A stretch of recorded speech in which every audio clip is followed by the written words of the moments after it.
Buen día, mi nombre es Salvador Cervantes, licenciado en Ciencia Política por parte de la Benemérita Universidad Autónoma de Puebla. Mi currículum general es como profesor universitario y actualmente me desempeño capacitando a servidores públicos. El día de hoy es un gusto estar tratando con ustedes un tema de vital importancia. Esto es una herramienta de la administración pública, el plan de desarrollo. El plan de desarrollo es una herramienta de gestión, como lo vamos a ver. ¿Por qué un plan de desarrollo en la administración pública? Por parte del hecho de dos cosas fundamentales.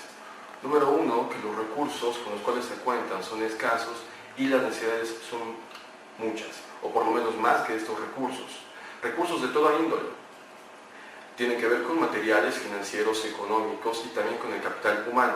El buen uso de estos recursos dependerá entonces de la eficacia, en esta satisfacción de necesidades. Planes de desarrollo. En el módulo 2. Para poder desarrollar el tema, vamos entonces a estar viendo 4 temáticas puntuales. La primera vamos a ver de forma general disposiciones generales. Segundo, ejes rectores del plan de desarrollo.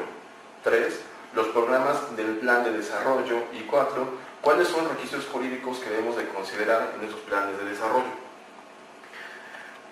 Me gustaría hacer un breve paréntesis. Si bien es cierto que vamos a hablar de forma general de este tema, vamos a sentarlo para el caso de México para tener mayor referencia. En un primer momento vamos a trabajar cada uno de los temas de forma conceptual y después vamos a irnos para el caso de México para que lo podamos entender mejor. Empezamos entonces con el primero, plan de desarrollo. ¿Qué es un plan de desarrollo? Un plan de desarrollo lo podemos entender como una herramienta de gestión que promueve el desarrollo social en un determinado territorio, sentando las bases para atender necesidades de insatisfacción de la población y así mejorar la calidad de vida de todos los ciudadanos. Este plan de desarrollo tiene dos intenciones. La intención del plan de desarrollo es que estas soluciones sean sostenibles y sean autosuficientes. Cuando hacemos referencia a que sean autosostenibles, hacemos referencia a que sean a través del tiempo. Esto es, que la población no tenga que depender de la cobertura de necesidades básicas, sino que ella misma se promueva de esos factores a través del tiempo. Y es por lo tanto autosuficiente porque busca que ellos generen los medios necesarios para poder satisfacer necesidades puntuales. Para poder generar un plan de desarrollo depende de 3 sectores. Hablamos del sector de la administración pública, esto es, las autoridades. También debemos de considerar al sector productivo, como lo son los empresarios, donde se genera también riqueza y por lo tanto sus decisiones también impactan en la vida social, para bien o para mal. Y por último, el sector social. Esto es, aquellas sociedades donde se encuentran organizadas a través de la identificación de ciertos sectores. Ejemplo de ello, las organizaciones civiles, los medios de comunicación, etcétera, etcétera, etcétera. Es importante reconocer al sector social por grupos. Si uno verifica la palabra ciudadanía, que debe de ser incorporada, así como lo pretende cualquier plan de desarrollo, es un tanto difícil acercarse a ella, porque quizá no se encuentre organizada. El que nosotros nos acerquemos entonces a esta organización pretende que se incorporen sus necesidades para que éstas también tengan una respuesta, digamos, más eficiente. ¿A qué me refiero con todo esto? Si bien es cierto que ellas van a determinar qué necesidades tienen, lo importante es que se logren incorporar en esas decisiones a las mismas, para que por lo tanto el proceso de toma de decisiones tenga legitimidad y por lo tanto también tenga respaldo de esta. ¿En dónde encontramos planes de desarrollo actualmente? Encontramos lugares como Bolivia, Brasil, Chile, Colombia, Costa Rica, El Salvador, Ecuador, Guatemala, México, Perú, Panamá, República Dominicana y Uruguay, al menos con esa denominación como planes de desarrollo. Vamos entonces para el caso de México para poder asentar este tema. Disposiciones generales. El plan de desarrollo se va a encontrar determinado por distintos rubros, que son, por ejemplo, educación, vivienda, empleo, seguridad, etcétera, etcétera. Estos rubros se van a establecer de acuerdo a diversos temas relacionados, a su vez, con los primeros sectores que estamos determinando en las primeras líneas. Por ejemplo, desarrollo humano dentro de los rubros, bienestar social, seguridad, justicia, medio ambiente sustentable, etcétera, etcétera, etcétera. Posteriormente, una vez que hemos determinado cuáles son los rubros y hemos visto que existen diversos temas en estos rubros, habrá que determinar entonces cuáles son los ejes rectores de estos temas. Ejemplo de ello, cuál es la mayor inversión, desarrollo sustentable, una economía incluyente, gobierno honesto y eficaz, gobierno transparente, etcétera, etcétera, etcétera. Los antecedentes históricos para el caso de México los encontramos en 1982. Si bien es cierto que no es el primer antecedente, sí es un antecedente del plan de desarrollo como tal y cual lo conocemos en la actualidad. Tenemos planes sexenales desde 1928 a 1982. El asunto es la falta de planificación. Esta planificación tiene que ver con un uso adecuado de los recursos y no solamente tomas de decisiones de acuerdo a ciertas circunstancias coyunturales que se van presentando día con día. Esta herramienta permite entonces a los gobiernos planificar cuáles van a ser sus acciones de manera puntual y que éstas se vayan verificando a través del tiempo. El plan de acción dependerá entonces no solamente de determinar los rubros, ni tampoco los ejes rectores, sino la destinación de recursos suficientes a la vez con la puesta de fechas para que estos se concluyan o se proyecten y por último con una medición.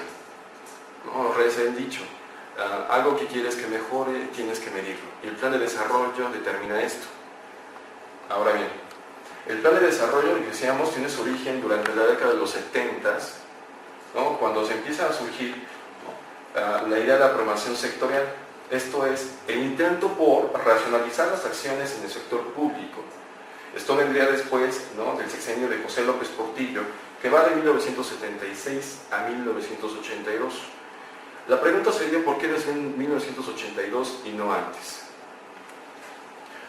Podemos ver los antecedentes económicos para poder darnos una idea de por qué era tan necesario planificar el gasto de esos recursos con los cuales cuentan las autoridades. Número uno, vamos a ver los antecedentes históricos. Esto es, ¿qué pasa con la crisis fiscal y política en 1982?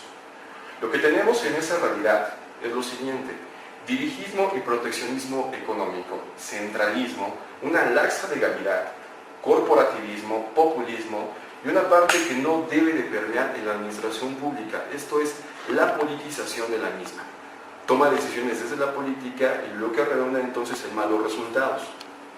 Si nosotros revisamos un antecedente económico muy puntual, bastante evidente, es exactamente este dato.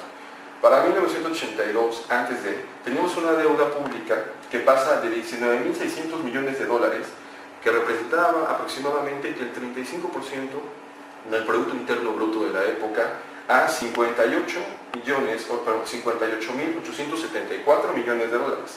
Esto representaba en 1982 el 90% del PIB. ¿Qué significa esto? De cada 10 pesos que tenía el gobierno mexicano, teníamos 9, y solamente teníamos un peso para poder gastarlo en todas las necesidades en ese entonces. Hay observaciones en contra y a favor. Esto es, ¿por qué es conveniente generar planes de desarrollo y por qué no es conveniente? Estas observaciones la marca Enrique Cabrero, actualmente se desempeña en el Centro de Investigación y Ciencias Económicas, y determina lo siguiente. Una de los favores, o de las cosas de tener a favor de parte del Plan Estatal de Desarrollo, es exactamente lo que teníamos anteriormente. Esto es, contener una presidencia que tomaba decisiones caprichosas, arbitrarias y oportunistas, daba golpes de timón dependiendo entonces de la circunstancia política y no propiamente de la administración de los recursos. Objetivos e instrumentos directivos claros y que se incorpore a una ciudadanía y que por lo tanto generes a una sociedad informada sobre el destino de los recursos que ellos mismos están generando. Lo que tenemos posteriormente es que quizá una de las críticas sea que el Plan Nacional de Desarrollo en realidad solamente es una etapa más de la Rectoría del Desarrollo Nacional. También la podemos encontrar como un nuevo redirigicionismo económico. Había poco espacio en el ejercicio de las libertades económicas de los ciudadanos. y también que hay una imposición de objetivos y prioridades. Esto es, que las autoridades determinen sobre qué pueden opinar la gente y no que la gente genere temas sobre los cuales las autoridades actualmente deben de tomar decisiones. Denominación y competencia. En México encontramos lo siguiente. El Plan Nacional de Desarrollo es una competencia exclusiva del presidente de la República, a partir de 1982, y esto ha funcionado tanto para Miguel de la Madrid, Juan Carlos Hernández de Gortari, Ernesto Zedillo, Vicente Fox y actualmente Felipe Calderón. Pero como también encontramos dentro de la Constitución normas o principios, mejor dicho, del federalismo, encontramos que cada una de las entidades de la República Mexicana tienen, por lo tanto, la capacidad de desarrollar un plan estatal de desarrollo. Esto solamente compete a los gobernadores estatales. Para el caso del Distrito Federal, no cuenta con la denominación de Plan de Desarrollo, sino cuenta con una denominación de Programa General de Desarrollo, que también es competencia exclusivamente del jefe de gobierno. Y por último, esto también se ha extendido a los municipios, como el municipio libre que determina la Constitución política en México. A esto se denomina Plan Municipal de Desarrollo. Independientemente de que cada uno de ellos tenga competencia para poder elaborarlo, encontramos cierta sintonía en su elaboración. Esto es, muchas de las decisiones que se encuentran en el Plan Nacional de Desarrollo y que determina el presidente de la República deben encontrarse en sintonía con las demás entidades, porque sobre ellas tienen impacto. Es por eso que el presidente en turno puede tomar ciertas decisiones del Plan Nacional de Desarrollo anterior, pero también puede en su momento incorporar, ¿no?, a los gobernadores, a los municipios, a la ciudadanía, etcétera, etcétera, etcétera. Cuando en los estados de la República o los municipios tienen que desarrollar su plan estatal de desarrollo, tienen que fijarse cuáles son las pautas que marcan, número 1, la Constitución, y número 2, la Ley General, ¿no?, de Planeación, o Ley de Planeación, como llaman. Los ejes rectores del Plan Nacional de Desarrollo. Ya que determinamos que es una herramienta de gestión, los ejes rectores, ¿no?, se identifican de la siguiente forma. Lo podemos identificar como una línea guía que nos permite o sirve para poder permitir, ¿no?, ubicar puntos y delimitar áreas. En otras palabras, esto es una línea que transmite su sentido de orientación. Esto es hacia dónde nos debemos de dirigir dependiendo de la circunstancia sobre la cual actualmente nos encontramos. Esto es, en pocas palabras, cómo te quieres ver al futuro. Para el caso de México, actualmente, el Plan Nacional de Desarrollo, que va de 2007 a 2012, que tiene que ver con la administración de Felipe Calderón, encontramos 5 ejes rectores. Número 1, Estado de Derecho y Seguridad. Número 2, Economía competitiva y generadora de empleos. Número 3, Igualdad de oportunidades. 4, Sustentabilidad ambiental. Y 5, una democracia efectiva y una política exterior responsable. De manera puntual, esos son los ejes rectores del Plan Nacional de Desarrollo. Si bien es cierto que también tienen, como lo decíamos anteriormente, que encontrarse en sintonía con los planes estatales, estos no deben de ir en la misma competencia. Cada uno ha de interpretar entonces sus necesidades. La misma necesidad, por ejemplo, que tengan como eje rector en la parte sur del país, no es exactamente la misma que en el norte. Esto de las competencias, ¿no?, varía. ¿Dónde se encuentra, ¿no?, sustentado el actual Plan Estatal de Desarrollo? En lo que se denomina como Visión México 2030. En esta administración, Visión México parte de cómo quiere ver al país dentro, ¿no?, de 23 años, 26 años. Esto es, durante toda la gestión que quiere sentar bases en la administración del actual presidente. Para poder determinar la Visión México 2030, tenemos, número 1, como principios rectores, la ampliación de capacidades por parte de la ciudadanía, y número 2, la ampliación de libertades. Lo que va a sostener entonces lo que se conocería actualmente como desarrollo humano sustentable. Visión México 2030, así como le decíamos que debe de tomar en cuenta ciertos aspectos cuantitativos, pone en la mesa, en su mismo programa, 28 indicadores de forma puntual que deben de lograrse al final de esta administración, ¿no?, por el presidente Felipe Calderón. Dentro del Plan Estatal de Desarrollo tenemos lo que se denominan programas. Antes de avanzar, hay que diferenciar entre programas y proyectos que se pueden encontrar en el Plan Estatal de Desarrollo. La lógica de un programa es generar continuidad a largo plazo. Esto es, que no solamente tenga que ver con una sola administración, sino que siente las bases para que las demás administraciones puedan funcionar sobre ella. A diferencia de un proyecto, los proyectos tienen fecha de inicio y fecha de terminación. El programa no, en este caso. Un ejemplo de un programa que tenemos actualmente intersectorial es el de oportunidades, antes también como Progresa y antes como Solidaridad. Este programa es intersectorial porque incorpora a varios sectores para que tengan impacto, educación, salud, etcétera, etcétera. Un programa, ¿cómo lo podemos entender ya que determinamos que es a largo plazo? Lo podemos determinar como una estructura para obtener objetivos más específicos que los del plan. Esto es, digamos, como que lo opera a nivel estratégico, lo institucionaliza y por lo tanto tiene una mayor precisión en las acciones y los recursos para poder realizarlo. Dentro del Plan Estatal de Desarrollo vamos a encontrar 4 tipos de programas. Número 1, sectoriales. Número 2, institucionales. Número 3, especiales. Y número 4, regionales. Es por eso que los programas operan a nivel instrumental, cuando el plan en realidad lo que busca es a nivel estratégico.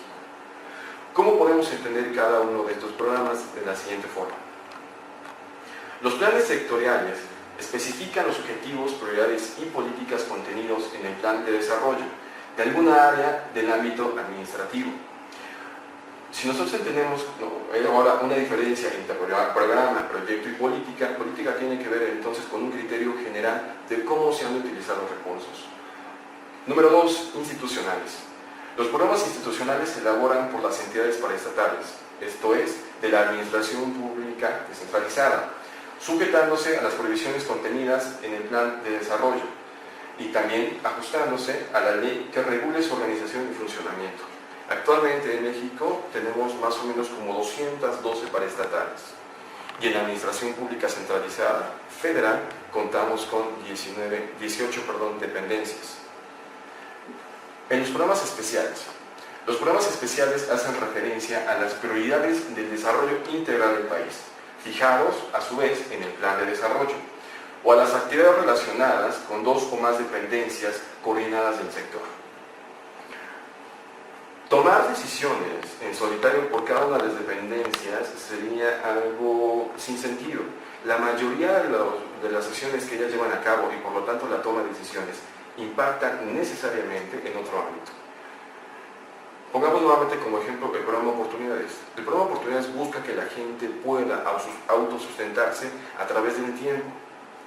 Este programa, por lo tanto, requiere a su vez no solamente de la capacidad alimenticia que se proporciona a través de recursos económicos, sino también en el ámbito de la educación. Esto es, que la gente que recibe recursos económicos le permitan tener alimento y le permitan acceder entonces a otro medio para poder posteriormente valerse por sí mismo. Esto es una carrera o profesión. Y por último, los programas regionales. Estos se refieren a las regiones que se consideren prioritarias o estratégicas, en función de los objetivos nacionales fijados en el plan de desarrollo. La extensión territorial en este caso rebasa el ámbito jurisdiccional de una entidad federativa. En el caso de las regiones, es pertinente que se integre forzosamente a los estados de la República Mexicana. Si bien es cierto que quien va a dar línea, va a determinar el eje rector, como lo hemos mencionado, es la autoridad federal, debe de contemplar que ésta incluye a los gobernadores de los estados de la República. Por último, revisaremos cuáles son los criterios jurídicos a considerar. Los 2 criterios jurídicos a considerar, el primero tiene que ver con la Constitución Política de los Estados Unidos Mexicanos. Específicamente en su artículo 26 marca lo siguiente: el Estado se organizará un sistema de planeación democrática y de desarrollo nacional que imprima solidez, dinamismo, permanencia y equidad al crecimiento de la economía, para la independencia y la democratización política, social y cultural de la nación. Es por eso que los programas nacionales de desarrollo, los programas estatales de desarrollo, no son noventosos en realidad por las administraciones actuales. Es una obligación legal que tienen que marcar año con año. Pero, ¿quién le dice entonces a los ejecutivos en México cómo deben organizar un plan de desarrollo? Si bien es cierto que no existe una guía que determine cómo debe de documentarse, cómo debe de estructurarse, lo importante es que a la vez que la Constitución marca esta obligación, también existe una ley que instrumentaliza esto que marca la Constitución, que es la Ley de Planeación. La Ley de Planeación establece las normas y principios básicos bajo los cuales se deben causar las actividades de la administración pública. A su vez también coordina actividades entre entidades federativas en la materia.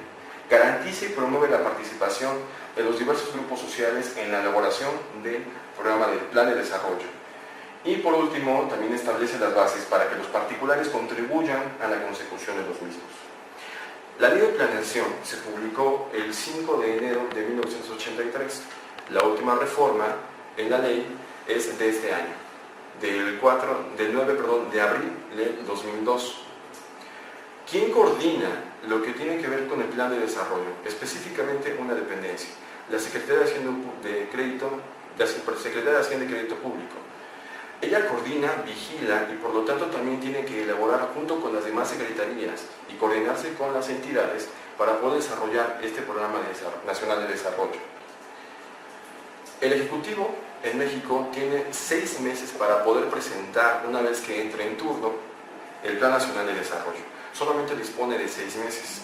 Sin embargo, año con año, tiene que estar mandando en el mes de marzo a la Comisión Permanente, esto es el Poder Legislativo, qué pasa con el plan y qué pasa con los objetivos del plan, si han sido alcanzados en tiempo y forma. ¿Por qué es pertinente que se mande año con año? Para establecer si esto se ha logrado, y número 2, en caso de que no, se puedan hacer las modificaciones necesarias en la materia. Una de las desventajas quizá de los planes nacionales de desarrollo es que, si bien es cierto que en una primera instancia se incorpora a la ciudadanía, ya sea organizada o no organizada, a través de propuestas o de encuestas, a la mitad del plan de desarrollo, estas de las acciones que tienen que ver con el plan de desarrollo, difícilmente se incorporan. Es por eso que solamente están representados ahí ciertos poderes.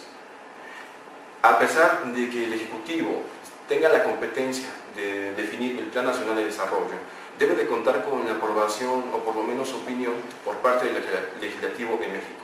Esto es la Cámara Alta y la Cámara Baja, la Cámara en este caso de Senadores y la Cámara de Diputados.